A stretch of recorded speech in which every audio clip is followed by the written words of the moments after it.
Good afternoon.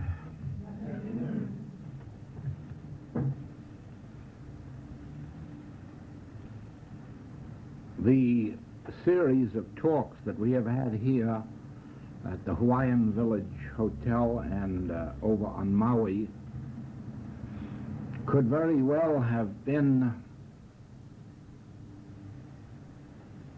foundations for the work that was done in Europe and back in New York. Seems strange that this work should have come after the 1960 work, yet there must have been some reason for it, because if you follow this work that we have had here and on Maui, you will find that it will have a tremendous influence in your own consciousness and your own being. The result of it, and I have been over it since it's been given and have read it since it's already been transcribed, and it has a quieting effect. It has a restful effect, and it has the effect of, shall I say, overcoming fear or enabling us to drop fear. And that, of course, is always a good foundation for the experience of coming into a deeper awareness, a deeper realm of consciousness. So I would first of all say to you, insofar as you can, go over these Hawaiian Village tapes and the Maui tapes as often as you can, hear them as often as you can, and until you actually feel yourself released, as these tapes will do for you. Now, behind this is something of deeper significance. I often wonder what the effect on the world would be if there could be a few groups of people in the world devoid of fear.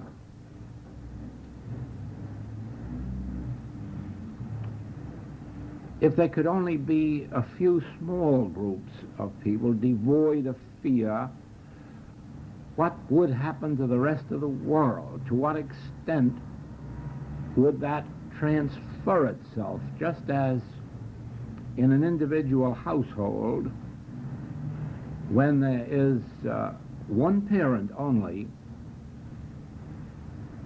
interested in a spiritual study, it's marvelous to see the effects on the rest of the family.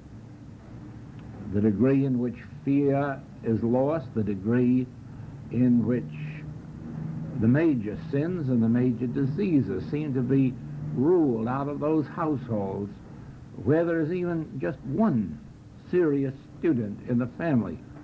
And don't forget, I have watched this in thousands of homes, many thousands of homes in this past 30 years, and seen how comparatively free they are of most of the world's problems. And that is with just one individual, or two at most, being the leavening influence in the entire family. What then would happen in a community if there were small groups living without fear? And of course, the question that arises there is it ever possible to live without fear? Is it possible for an individual, just starting with one, to be free of fear? And the answer is yes, if you know why. If you know why it is that fear is really a nonsensical sensation or emotion. Now, in this past 100 years, the world has learned all about the laws of electricity, the laws of electronics, the laws of the atom.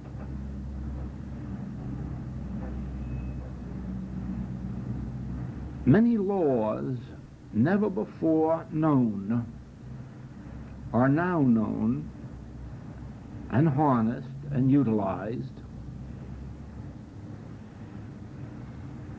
But up to this time, a law, or perhaps series of laws, that have actually been revealed to the world for several thousand years are actually not known to mankind today, not understood, not practiced. And yet, literature is full of these laws, and if they could be known to an individual, they would set that individual free. If they could be known to groups of individuals, I'm sure that the freedom would come not only to those groups, but to entire communities. Now let us, for a moment, examine some of these laws and see what we have been overlooking. And I think that I do not know of anything really better than this to serve as a foundation for the explanation. Now, this is a quotation from Emerson's essay on compensation. There is always some leveling circumstance that puts down the overbearing. Though no checks to a new evil appear, the checks exist and will appear. The dice of God are always loaded. Isn't that tremendous? Now, all you have to do is think back to Caesar, who governed with an iron hand, Genghis Khan,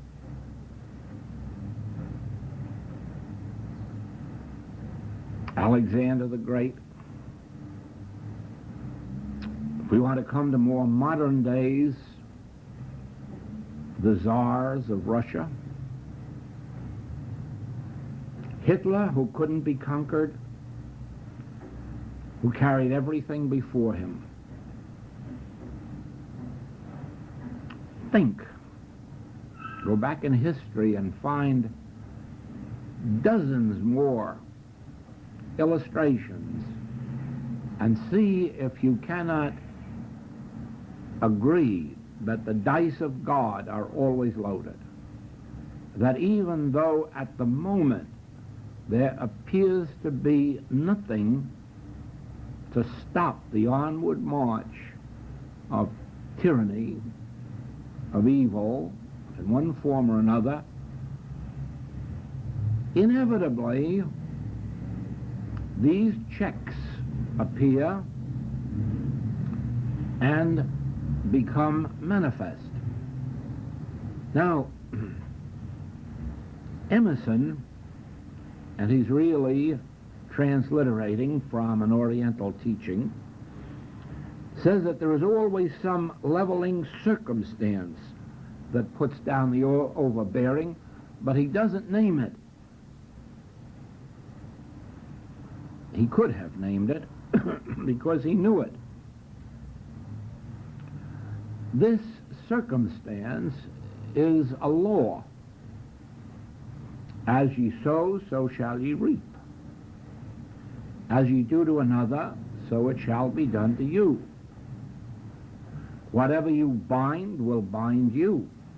Whatever you set free will set you free.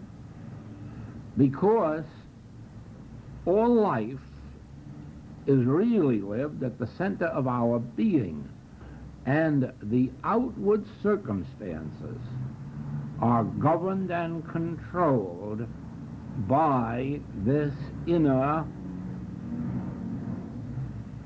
law. The law is very clear. If you sow to the flesh, you reap corruption. If you sow to the Spirit, you reap life everlasting. Of course, the question comes up there, what do you mean by sowing to the flesh? What do you mean by sowing to the Spirit? And the answer is this. Do you place the power in flesh or effect, or do you place power in an invisible source? In other words, let us look out at world conditions today and ask the question, are we fearing the power of men? Or, if we were going to vote tomorrow, would we be putting our confidence or faith in some man or group of men? And then you know whether you are sowing to the flesh, because if you are fearing man whose breath is in his nostril, you are definitely sowing to the flesh and will reap corruption. On the other hand, if you have any faith or confidence in men, if you have any belief that there is a man or group of men who can save this world, you are equally sowing to the flesh. Because putting faith in princes has been outmoded for centuries. Putting faith in man whose breath is in his nostril has given us the greatest betrayers of mankind. Remember that every man who has ever betrayed anyone or anything was first given confidence that put them in the position to do the betraying. You and I have never betrayed a nation, but nobody ever gave us the reins of authority. You first must empower someone before they can betray the power. And so it is. Whether we are thinking in terms of international affairs or whether we're thinking in terms of our own national affairs, it all comes down to, shall I fear what mortal man can do to me? Shall I fear human circumstances or conditions? Shall I have faith that there is a man or group of men who can save me individually or the world collectively? The answer is, in either case, you would be sowing to the flesh and you would reap corruption. Now, to begin to understand that there is an invisible law operating, it is called the karmic law, the law of as ye sow, so shall ye reap. To understand that that law is operating in consciousness would absolutely stop one's fears, because it immediately gives the assurance that evil in and of itself cannot be perpetuated. Evil in and of itself cannot stand. And the very moment that we withdraw the power from idols, The minute we withdraw the power from men or organizations and place that power in the invisible, we automatically and instantly release ourselves from any evil that man or conditions can do. We may not instantly release this world from it, for there is no such thing. We release ourselves individually first, and then in proportion as we are released, we bring release to those who come within range of our consciousness. It is true that 10 righteous men can save a city, and it is true that a very small group of individuals who no longer place their confidence in a political party or political candidate can change the entire election, results of the election. They can absolutely take the evil out of an election, and that doesn't mean they can elect their candidate or their party.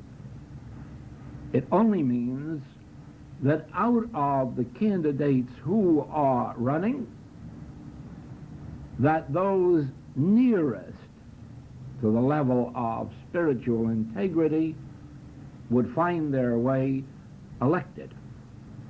And that would be done only by those who could give up their faith and confidence in any man or party, realize that all power is in the invisible. Yes, let me put it this way. In certain places, votes are controlled by certain interests. For instance, in some places, it could be said that the labor vote will control the election in that community.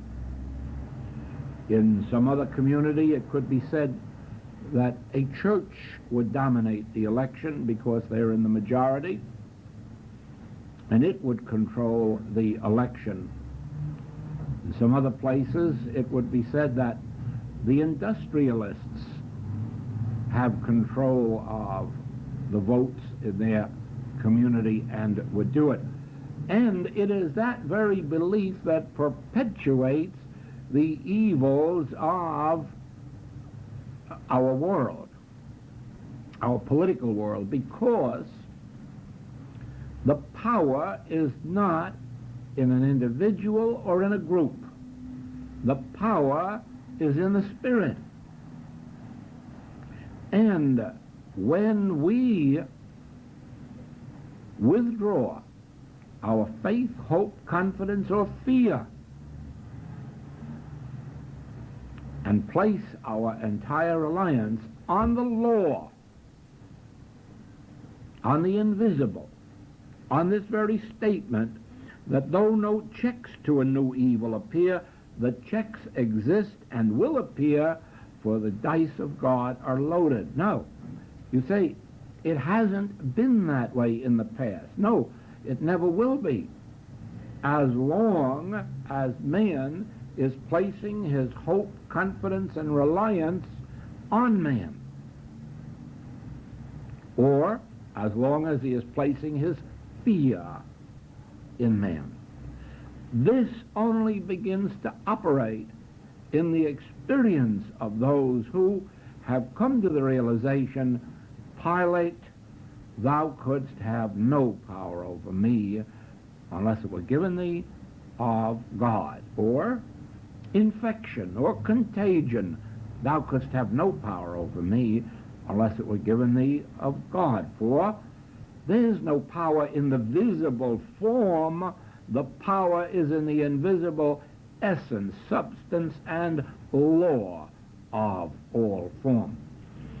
Of course, for 90 years now, metaphysical healings have taken place on the very recognition of the fact that the power is not in the form or effect, that the germs do not carry the power, the weather or the climate does not carry the power, that all power is in the invisible, and to those who have been living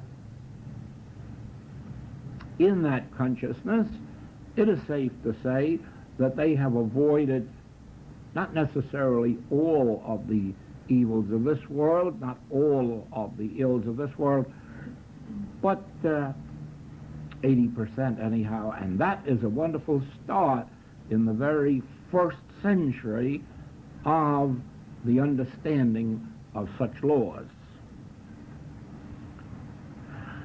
Let us see this. Since everything that takes place in your life or mine has to take place first within your consciousness or mine,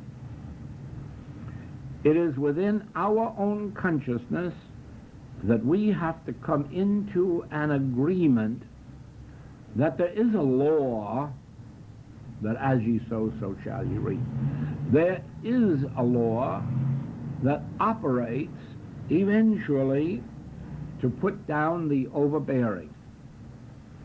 There is a law, you can't name it, you can't touch it, you can't see it, hear it, taste it, touch it, or smell it, but it exists, and it has brought down every evil form of government that has ever been set up. It has torn down every individual who has gotten out of hand, who has gotten too great for his own britches, whose head has grown too big for his own hat. Every such individual has been brought down to earth. And as you have seen, it doesn't take forever. Now, somewhere in this world, a start will have to be made to bring about God's government on earth. And you have all witnessed enough to know that God's government on earth hasn't been brought about by praying for it. God's government hasn't been brought about on earth by all of these warring churches.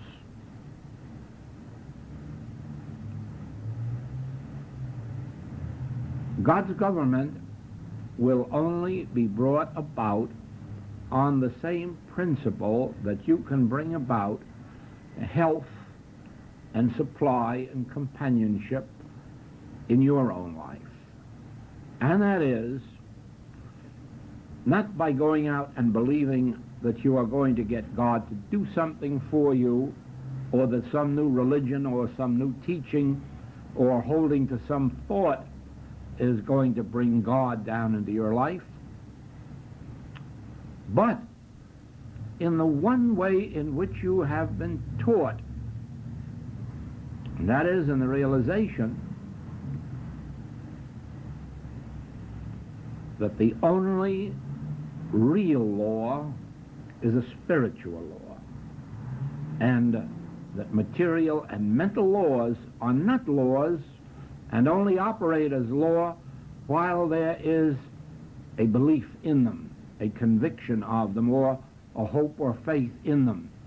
But you, in your individual life, you prove your health in the degree that you can maintain in your consciousness the fact that the only operative law is a law of spirit. In proportion, then, as you come to see that the things, the conditions, and the persons whom you have feared have only been power as long as you let them be power, and that you could end that at any time that you could recognize an invisible, so will you bear witness and be a beholder if you can look out on this world scene and realize, I have no reason to fear man whose breath is in his nostril. I have no reason to fear 1,000 men united. Yes, on this point of unitedness, heaven knows there have been combinations of men, combinations of states, combinations of countries, and none of them survive. Go back to your history since the beginning of time and see how every combination has ultimately fallen. Because strength isn't in union. Strength is only in oneness. Strength is only in the realization of one being, one power, one law. That is why in this work, one individual becomes a light. They become a light unto their family, unto their community. If they wish to dedicate themselves to the spiritual life, they can be lights to an entire universe. Because it takes only the dedication to a principle. Not the dedication to man, but the dedication to a principle, the ability to live inwardly in the continuous realization, I need not fear man whose breath is in his nostril, and certainly I must have no faith in man whose breath is in his nostril, for I am convinced of an invisible life, an invisible law, invisible being. I hope that every Infinite Way student in the entire world will read an article in the Reader's Digest of October 1960, which is a reprint from an earlier one, Why a Scientist Believes in God. He doesn't believe in it. He shows you the actual proof that there is a God, probably better than it has ever before been presented by anyone. There could be no room for an atheist after they get through with this article. And the beautiful part of it is that all it takes for us to attain freedom from fear is a conviction that there's a God. Now, believe it or not, there are not many people on the face of the globe who believe that there is a God. When asked, they say, I believe in God. But they don't. Few do. Because wherever there is a conviction that there is a God, there is no fear. Because the very word itself must signify omnipotence. That would leave nothing to fear. It would signify infinity, eternality, and that would even remove the fear of death. It would have to signify omnipresence, and that would instantly remove any fear of any presence, whether it appeared as a person or a party or a group or anything else. Even an ideology. Who could fear an ideology in the presence of God? Who could fear bombs in the presence of God? Can't be done. Therefore, actually, the solution to the world problem is the solution to individual problem. And it must be solved on an individual basis first in order that it can take root in consciousness.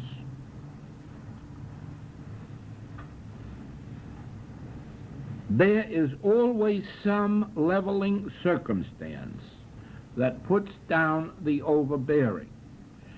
He doesn't define it, explain it, he states it. There is always a leveling circumstance, and there is. That leveling circumstance is God, law, spiritual law. And he rightly concludes the dice of God are loaded, because nothing in the end can ever be revealed as power in the presence of God, for then there would be no God, or God would be on a finite human level or limited level, and then it wouldn't be God, because the Word itself must give to us the feeling of omnipotence, omnipresence, omniscience, and then in that realization our fear goes, and when the fear goes, the object of the fear disappears. Always when fear goes, the object of fear goes, because the object of fear is only fear itself externalized. And there cannot be a fear in the presence of a realization of spiritual law. Spiritual law does not overcome other laws. Spiritual law, being infinite, omnipotent, is the only law. And therefore, and probably that is what has made it difficult throughout these years, this spiritual law is not evident to human sight or hearing, taste, touch, or smell. And it can only be observed by its effects. And so it becomes necessary to really see the history of this world and see how inevitable is the downfall of whatever is wrong. On the other hand, if only you could watch,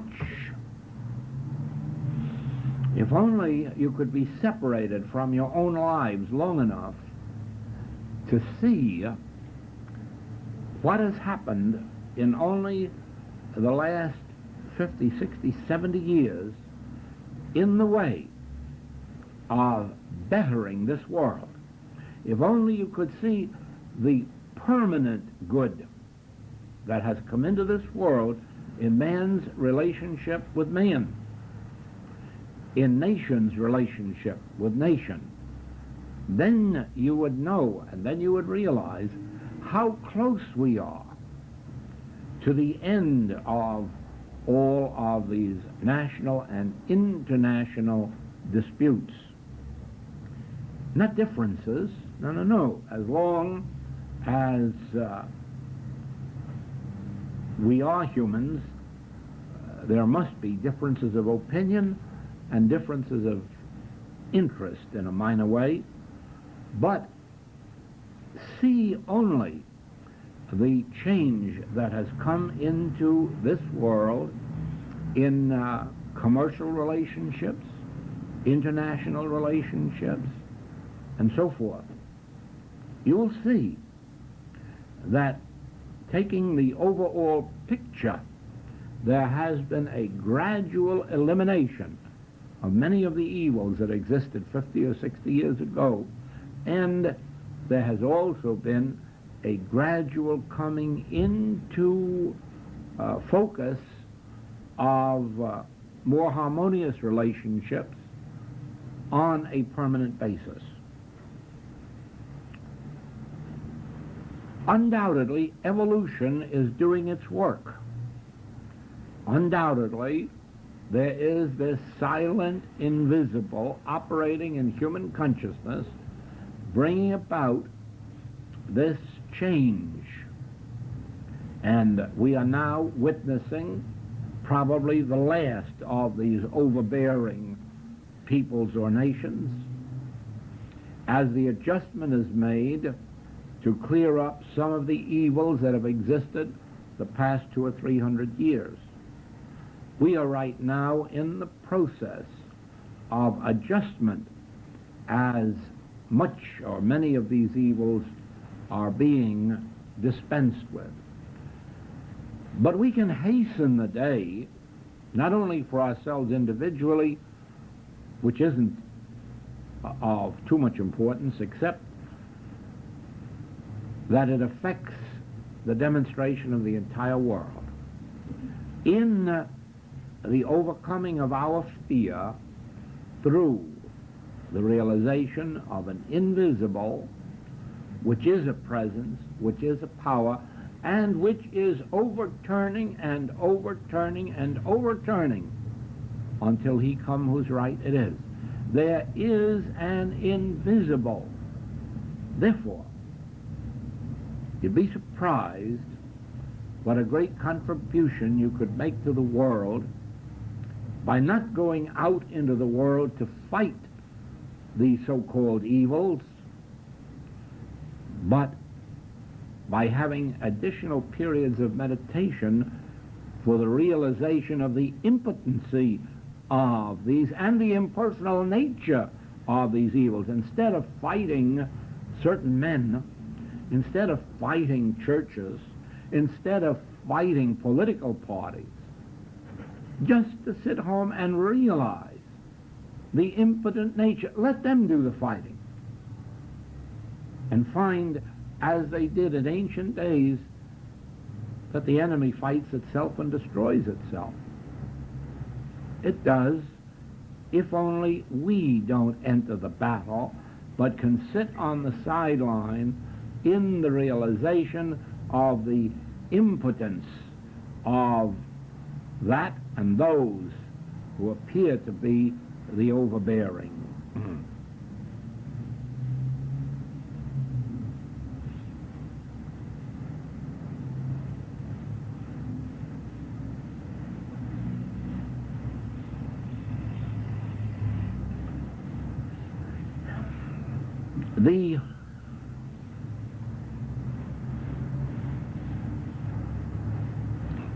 I'm searching for the word outstanding, or the major premise in my individual experience has always been, since this work began, the realization that there is an invisible, and I've called it an infinite invisible, and I have been able to withdraw from the battles of the world. I have been able to withdraw from the battles to earn a living, the battles to compete, the battles even to carry this message out. There are no battles connected with this, no proselyting, no fighting, no arguing. There has been an absolute inner realization that the might of the world is an invisible one, and not only that it is invisible, but that it is good. And a relaxing from either physical or mental fighting gives it the opportunity to come forth into expression, whereas to engage in might or power, physical might or mental power, is an ignoring of the greatest force there is in life. The greatest power, the all power, the only power, and that which is the real power. And it has been misunderstood because language is difficult. When Gandhi spoke of non-resistance, the whole world believed that he meant do nothing. But he didn't mean that, because his non-resistance resulted in the freedom of India. So it wasn't do nothing. He was doing something so constructively that it did what all of the previous fighting never could do. So it is We had a civil war that was supposed to free the Negroes. It never did. Negroes are only now being freed in this country. They weren't freed through a war. They were freed through the evolution of consciousness. The only freedom they ever gained from the Civil War was the freedom from being sold on a block. But aside from that, they were kept in the same slavery they'd always been in. Work from sunup to sundown and not get paid for it. The Civil War didn't save them from that. Evolution, this operation of an invisible that led them step by step and step by step until now. Now they're coming into their freedom. And so it has been. There have been wars, Boer War in South Africa, all being undone because it didn't accomplish its purpose. But there is a silent, invisible force performing its function of freedom. Freedom and abundance and literacy and all the rest of these things that we know to be necessary and to be good. So it is. No one can define that which they have faith in. They can only feel that there is an invisible. I see it as I look out into these trees. 10 years ago I spoke of it here. Seeing them one day without coconuts and a few days or weeks later with coconuts, and asking why and how, and then realizing an invisible power overcoming gravity, overcoming resistance, almost a nothingness appearing outwardly as very solid form. So you can see it in your gardens as you see your bushes without flowers and then with flowers, and you realize too that there is an invisible, and it's operating, and it's bringing forth after its own image and likeness.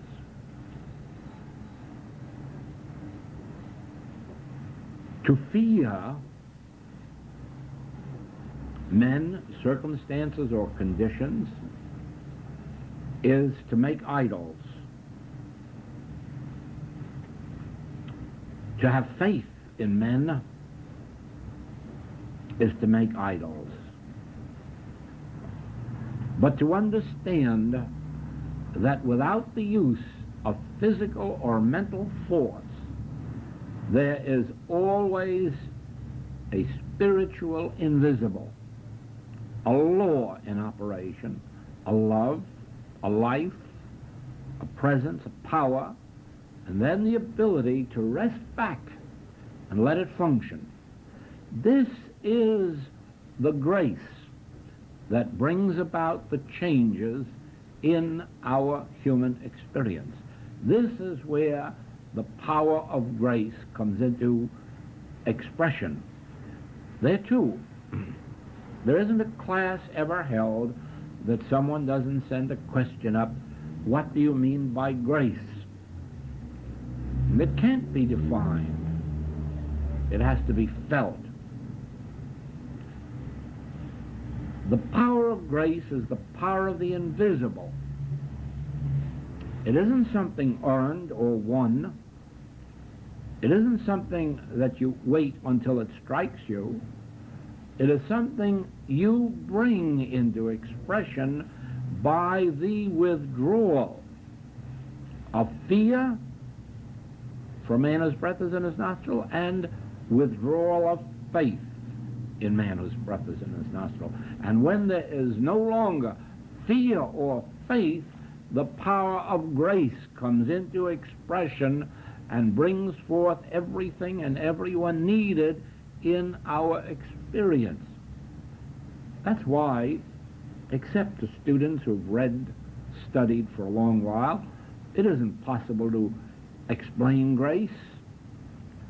But grace actually is the operation of a law that can only function in the consciousness of those who have put up the sword and who have also put up their faith in man whose breath is in his nostril, or in papers, or documents, or unions, or unitedness, and witnessed his own faith retire to the invisible. For some, this is too difficult because they must know how it functions and why and so forth and so on. And for these people, it's hopeless until they have come to a place of rising above that which must be reasonable. I know less about the workings of the Spirit than perhaps anybody else in the world,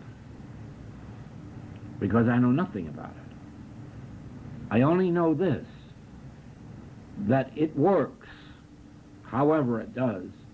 It works when there's no fear and when there's no faith. When there's not even faith in right thinking. When there's not even faith in holding a right thought. When there's not even faith that God can do something. When there is just no fear and no faith, and there is just the realization. Do you know that if you look out at this world, you can't find one single trace of error except in man and his works? On every other level, grace operates beautifully. But man has blocked grace from operating. He has blocked God from operating by his fears and his faith. He fears effect, or he has faith in effect, and that's the one thing that blots out the operation of the invisible in our experience. And you can watch it because it operates proportionately. If you only lose a little of your faith in man whose breath is in his nostril, or church or political party, if you only lose a little fear in ideology, and if you only lose a little faith in the people and things in which you've had faith, and drop it all into the invisible, you'll watch right from the beginning that some measure of change will take place. And then you'll know that it's only a matter of proportion. None of us have attained the full and complete freedom for the simple reason that we cannot attain the full and complete release from fear and faith. The reason is that neither this fear nor faith is personal. It's a universal miasma. It's a universal hypnotism.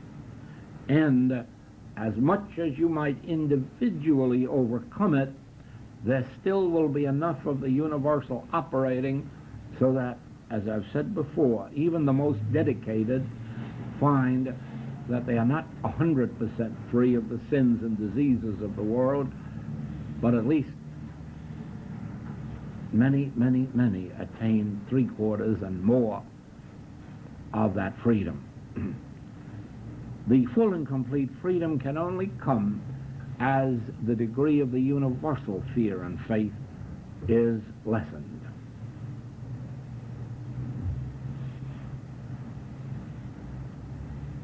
You'd be surprised if you could experience the simplicity of meditation once you have neither fear nor faith. You'd be surprised how easy it is to settle back into a meditation when you have nothing and nobody to fear, and when you're not looking even to a God with faith. When you can settle back in the complete realization of is. The Lord is my shepherd. I shall not fear. The Lord is my shepherd. The infinite invisible is, and it is operating. Well, you know, since finding this, I find it even easier just to think that the dice of God are always loaded, and just let God and his loaded dice take the responsibility for governing the world. We owe a great debt to Emerson, greater than we know. And this is one for which I'll owe him a little extra handshake when I meet him. The dice of God are always loaded. Isn't that comforting as you look out at this world and just realize that the overbearing are brought down, individually, collectively. In, I don't know whether it's one of our books or letters, but it says that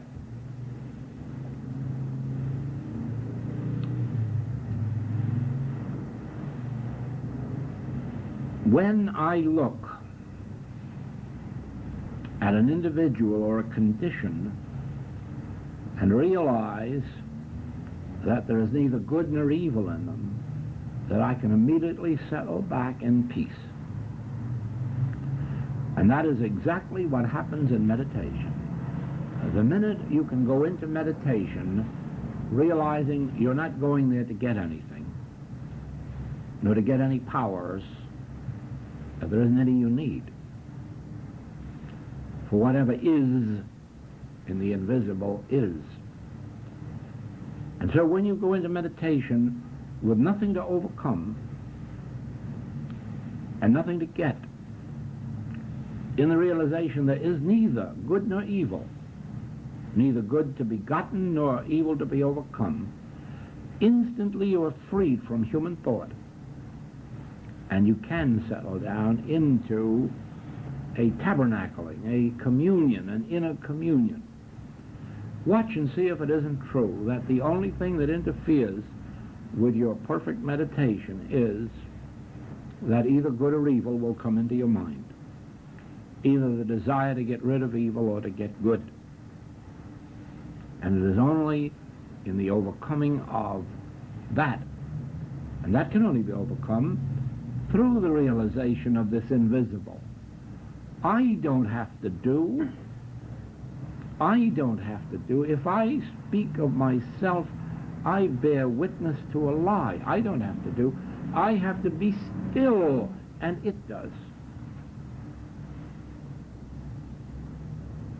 That too in meditation is a stumbling block. I must attain this, I must attain that, or I am trying to be still. There should be no I trying to be still. Because it doesn't make a difference whether you're still or not. God is. God is. Being still isn't going to make God do more than God is doing. The only thing that's going to bring God into your experience is your own degree of realization that there's neither good nor evil. And so if you want to make noises, make noises. Good will still come into you. Nothing shall by any manner of means harm you. And nothing in the world is going to do good for you. Being still won't do it. Being noisy won't prevent it. It's a matter of realization. Is there an invisible? And is the law, the karmic law, inevitable? As ye sow, so shall ye reap. Then let the evil ones do their sowing. They will do their reaping. And someday awaken. Well, I guess that completes it. Thank you. Thank you.